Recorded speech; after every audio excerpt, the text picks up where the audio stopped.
जय सिया राम, हरिओम। बापू को जेल और स्वामी लक्ष्मणानंद सरस्वती को सीधा ब्रह्मलोक।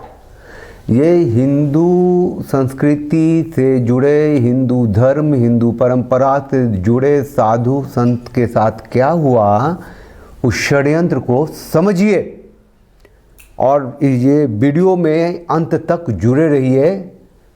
कोशिश करूंगा तथ्यों से आपको बताने की, शायद आपकी नज़रें खुली की खुली रह जाएं और बहुत तो जानते भी होंगे। चैनल को लाइक शेयर सब्सक्राइब कर लीजिए, बेल आइकन को प्रेस कर दीजिए जिससे आपको नोटिफिकेशन मिलता रहेगा और ज्वाइन बटन को क्लिक करके सब्सक्राइब जरूर कीजिए, सदस्यता जरूर लीजिए, चैनल को मजबूती दीजिए। ठीक, अब देखिए ये जो हैं ये हैं स्वामी लक्ष्मणानंद सरस्वती। जन्माष्टमी के दिन 23 अगस्त 2008 को इनको इनके 4 शिष्यों के साथ बंदूकधारियों ने हत्या कर दी। स्वामी लक्ष्मणानंद सरस्वती का अपराध क्या था? वही अपराध था जो संत शिरोमणि आसाराम बापू का था या है उन लोगों की नज़र में। धर्मांतरण का पुरजोर विरोध और बड़े पैमाने पर घर वापसी। ठीक, जब इनकी हत्या हो गई उसके बाद, लक्ष्मणानंद की हत्या के बाद कंधमाल जिले में बड़े पैमाने पर सांप्रदायिक दंगे हुए, हिंसा हुई। कहते हैं कि 50 से ऊपर लोग मारे गए, 25,000 से ज़्यादा विस्थापित हुए और हिंसा के दौरान कई चर्च, प्रार्थना कक्ष और घरों को आग लगा दी गई। स्वामी लक्ष्मणानंद सरस्वती जी की जीवन क्या थी, कैसे थी, इस पर थोड़ा फोकस कर लेते हैं, फिर नरेशन में आसानी होगी। मैं जो कहने आया हूँ वो आपको आसानी से बता पाऊँगा। 1924 में इनका जन्म हुआ उड़ीसा के अनुगुल जिला में। 29 साल की उम्र में जब इनका दूसरा बच्चा हुआ तो ससुर फादर इन लॉ के इंस्पिरेशन से, प्रेरणा से ये सन्यासी हो गए और हिमालय चले गए 1943 में। 1965 में ये वापस आए और 1966 में गो रक्षा आंदोलन जो दिल्ली में संसद भवन के सामने हुआ था उसमें आए और यहीं गोवर्धन पीठ के शंकराचार्य सरस्वती निश्चलानंद जी के संपर्क में आए। 1959 में इन्होंने पहला आश्रम खोला चकपता कंधमाल में। विरूपाक्ष कुमारेश्वर जोगेश्वर मंदिर का इन्होंने जीर्णोद्धार किया। कंधमाल में संस्कृत स्कूल और कॉलेज खोले। 1988 में शंकराचार्य कन्याश्रम रेजिडेंशियल गर्ल्स स्कूल खोला जालेसपता कंधमाल में। रात्रि विद्यालय खोला, बैक शिक्षा केंद्र खोले, सैकड़ों पद यात्राएं की, वनवासियों में स्वाभिमान जगाया। सैकड़ों गांव में स्वामी लक्ष्मणानंद ने श्रीमद् भागवत कथाओं का आयोजन किया। 1000 से अधिक भागवत घर स्थापित किए, भागवत की प्रतिष्ठा की। 1986 में स्वामी जी ने जगन्नाथपुरी में विराजमान भगवान जगन्नाथ स्वामी के विग्रह को एक विशाल रथ के रूप में कंधमाल में लेकर आए, स्थापित किया और लगभग 3 महीने तक उस विग्रह और उस रथ का वहाँ संचालन हुआ, परिक्रमा हुआ और लगभग जो भ्रमण के दौरान 10 लाख वनवासी नर नारियों ने भगवान के दर्शन किए, श्रद्धा पूर्वक पूजा की और बड़ी संख्या में वनवासी से ईसाई बने लोगों ने घर वापसी की, हिंदू धर्म में वापस धर्मांतरित हुए, वापसी की जो धर्मांतरित हो गए थे। कंधमाल जिले के ईसाई बने वनवासियों को पुनः हिंदू धर्म में संस्कारित करने के लिए स्वामी लक्ष्मणानंद जितने प्रसिद्ध हुए उतने ही ईसाई मिशनरियों के बड़े दुश्मन भी बन गए। स्वामी लक्ष्मणानंद सरस्वती सिर्फ कंधमाल के नहीं, पूरे उड़ीसा के ऐसे हिंदू संत हो गए थे जिनकी चर्चा घर घर में होने लगी थी। एक उनका छोटा सा पहले बाइट सुना देता हूँ, ये सुन लीजिए क्या कह रहे हैं। 130 साल वर्ष के पहले ही फुलवानी जिला में थे ही नहीं, तुम व्यापार के लिए आए थे, दबा बैठे हमारे देश को और सारे चीज बर्बाद किया और लूंठन किया। और धर्मांतरित किया, हमारे चीज सब ले गए, हमारे इज्जत ले गए, हमारे जमीन ले गए, हमारे सब कुछ छीन लिया और अत्याचार भी किया, अभी भी चल रहा है। पादरी पोप का पालक नॉन सिस्टर एनजीओ बिशप ये यहाँ से निकल जाएगा तो बस ये जिला ठंड पड़ जाएगा। ये एरिया को स्वतंत्र खींचतान बनाने के लिए उनका जो इरादा था, भगवान ने हमको हिमालय से भेज दिया, वो रुक गए। इसीलिए स्वामी जी भगाओ या हम लोग को ईसाई तान बनाएंगे। मैं जब तक जिंदा हूँ तुमको करने नहीं दूंगा और यहाँ से भगा दूंगा। तो स्वामी लक्ष्मणानंद जी को इस बात का एहसास तो था कि उनकी हत्या हो सकती है, लेकिन वो मृत्यु से क्या भय होगा ऐसे सन्यासियों को। इन पर 7 बार हत्या के प्रयास हुए, ठीक, और 8वीं बार वो सफल हुए थे। उन हत्या के प्रयास कब कब हुए जरा उस पर एक नज़र डाल लेते हैं, फिर आगे की बात करते हैं। 1969 में ही was attacked by a mob of Christian led father. एक ईसाई था, लोकल चर्च था, उसके फादर ने कुछ मॉब को लेकर आए थे, इनके ऊपर अटैक किया था 1969 में। 1970 में ही was attacked bye cow traffickers. गौ तस्करों ने इनके ऊपर 1970 में अटैक किया था, हत्या की कोशिश की थी और गौ रक्षा में बहुत बहुत अंदर घुस गए थे। अब रिलेट करते जाइए ना संत शिरोमणि आसाराम बापू से, उनकी जो क्रिया पद्धति थी, कार्य पद्धति थी, और वो थोड़े बड़े बहुत बड़े लेवल पे चले गए थे। संत शिरोमणि आसाराम बापू ये उड़ीसा तक सीमित थे। 1981 में ही was attacked by arm terrorist at Khatingia village. ये मतलब हथियार बंद उग्रवादियों ने इन पर 1981 में इनकी हत्या की कोशिश की। फिर 1983, 1992, 2002, 2007 में इनके ऊपर हत्या के प्रयास हुए और ईसाई मशीनरियों का उसके अंदर हाथ रहा था। असम के पूर्व एडीजी पुलिस अशोक साहू ने स्टेटमेंट दिया था कि कंधमाल के रायका कम्युनिटी सेंटर में 9 अगस्त 2008 को क्रिश्चियन मिशनरी की एक मीटिंग में स्वामी लक्ष्मणानंद की हत्या की साजिश रची गई थी। लक्ष्मणानंद जी की हत्या के बाद जो वहाँ की वनवासियों में जो गुस्सा उमड़ा था, मतलब वहाँ कंधमाल में जो राइट हुए थे, वो जो भीषण दृश्य हुए थे, 50 से ज़्यादा लोग मारे गए थे और 25,000 से ज़्यादा लोग विस्थापित हुए थे। चर्चें वहाँ करीब 25 के आसपास जो लोकल चर्चें थी सबको जला दिया गया था। मतलब बहुत विभत्स स्थिति थी और इसमें भारतीय जनता पार्टी भी अपना हाथ धोने लग गई थी। वो वर्तमान की सरकार जो है बीजू जनता दल की सरकार रही है।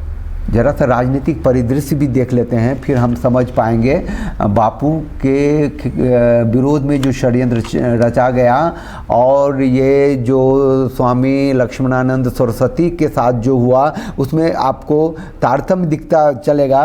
ये 1997 26 दिसंबर 1997 को जनता दल से टूटकर नवीन पटनायक ने बीजू जनता दल बनाया था, ठीक है।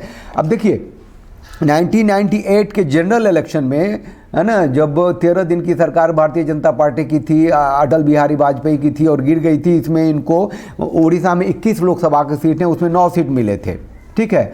फिर 1999 में चुनाव हुआ तो इनको 10 सीट मिले। ये मंत्री थे अटल बिहारी वाजपेयी की सरकार में। लेकिन 2004 और 2004 के विधानसभा चुनाव में उड़ीसा में बीजू जनता दल जो वर्तमान की सरकार है वो मेजॉरिटी में चुनकर आई और इसका अलायंस जो है बीजेपी के साथ हुआ था, पहले से भी था। लेकिन जब 2008 में स्वामी लक्ष्मणानंद सरस्वती की हत्या के बाद जो दंगे हुए तो कानून व्यवस्था के नाम पर भारतीय जनता पार्टी ने कहा कि ये बीजू जनता दल की ये नाकामी है कि एक हिंदू साधु संत को इसने मरवा दिया है और अलायंस दोनों का खत्म हो गया। भारतीय जनता पार्टी और बीजू जनता दल का अलायंस 2008 में खत्म हुआ। फिर 2009 में उसने अकेले चुनाव लड़ा, बीजू जनता दल ने, लोकसभा की बात कर रहा हूं, और उसमें 21 में से 14 सीट लेके आ गई। और 2014 में जब मोदी की लहर थी, जब मोदी सत्ता में आए, तो 21 सीट में से 20 सीट लेकर के बीजू जनता दल आ गई सत्ता में, मतलब लोकसभा में। सोचिए, तो जनता दल, ये भारतीय जनता दल के बिना वही बड़ी हिंदू पार्टी बनवासियों को देखने सुनने में, बनवासियों के दिलों में जगह बनाने में वो सफल हो गई थी। ये देखिए, ये राइटर है, किताबें लिखी इसने, एक से एक कंधमाल राइट के बारे में किताबें लिखी, और इसके किताबों को, ईसाई है, इसके किताबों को जो प्रीफेस लिखते हैं, जो फॉरवर्ड करते हैं, जो अपनी बातें, अपनी ओपिनियन लिखते हैं, उसमें बड़े बड़े कम्युनिस्ट सब थे, कांग्रेसी सब थे, कुलदीप नैयर जैसे लोग भी थे, ठीक है।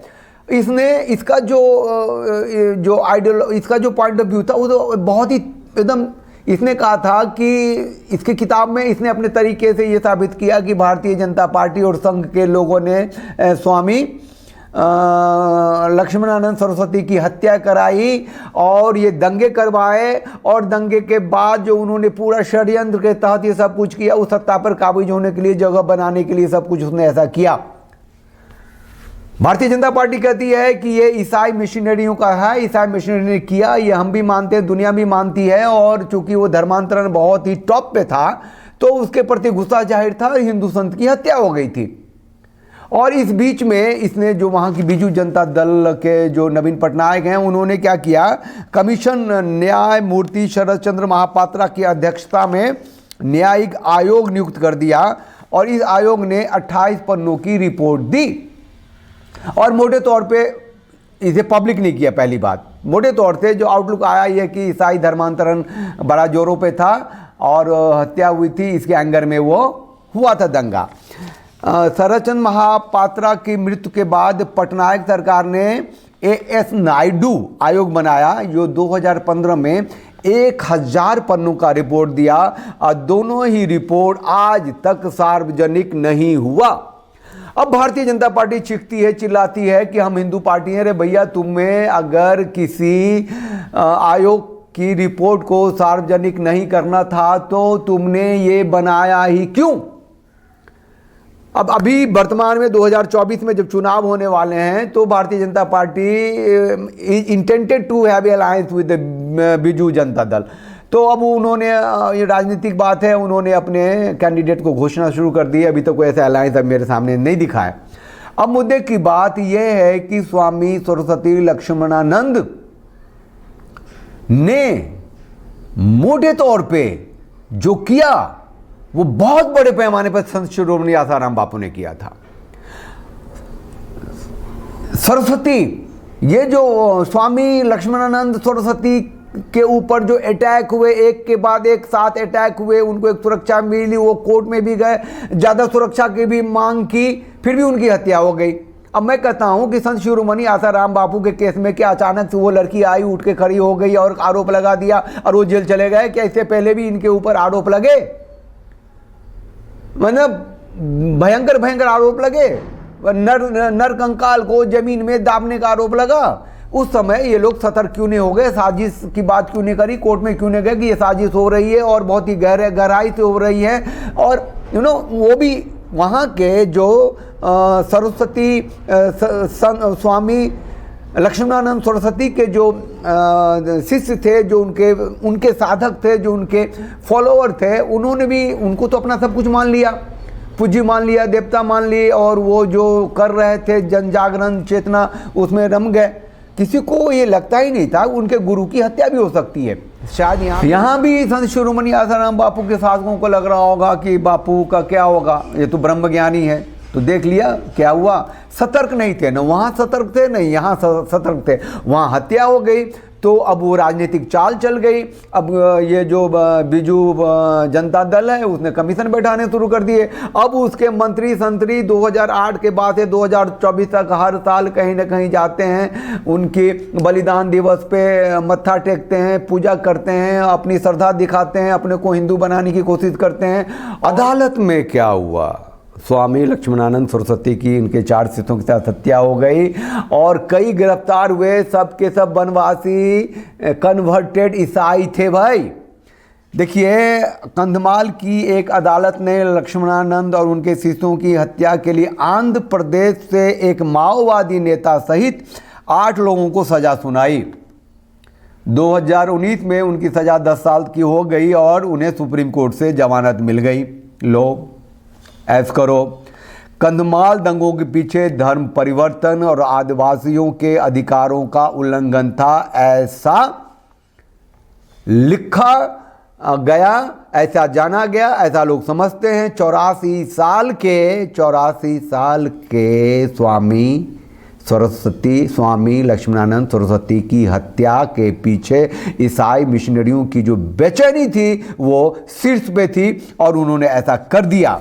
स्वामी लक्ष्मणानंद सरस्वती जिन बातों का अपोज करते थे उसमें खास थी कि illegal and fraudulent conversion bye Christian missionary, है ना, अपोज्ड काउ स्लॉटर, अरे भैया, और एक्सपोज क्रिश्चियन लैंड ग्रैबिंग, जो ईसाई वहाँ जमीन हड़प रहे थे, जो ईसाई मिशनरी धर्मांतरण कर रहे थे, जो ईसाई मिशनरी गायों की खुलेआम तस्करी कर हत्या कर रहे थे, इसके खिलाफ उन्होंने जन जागृति फैलाई। और बापू क्या कर रहे थे? बापू तो यही कर रहे थे। बापू 2 कदम आगे बढ़ के उन्होंने गुरुकुल की स्थापना भी शुरू की। तो वो लक्ष्मणानंद जी ने भी तो वहाँ स्कूल खोले बच्चों के लिए, हैं, वो रेजिडेंशियल स्कूल खोल दिए वहाँ की, बनवा दिए बच्चों के लिए, कॉलेज खोल दिए वहाँ, 1000 घरों में श्रीमद् भागवता घर स्थापित कर दिया।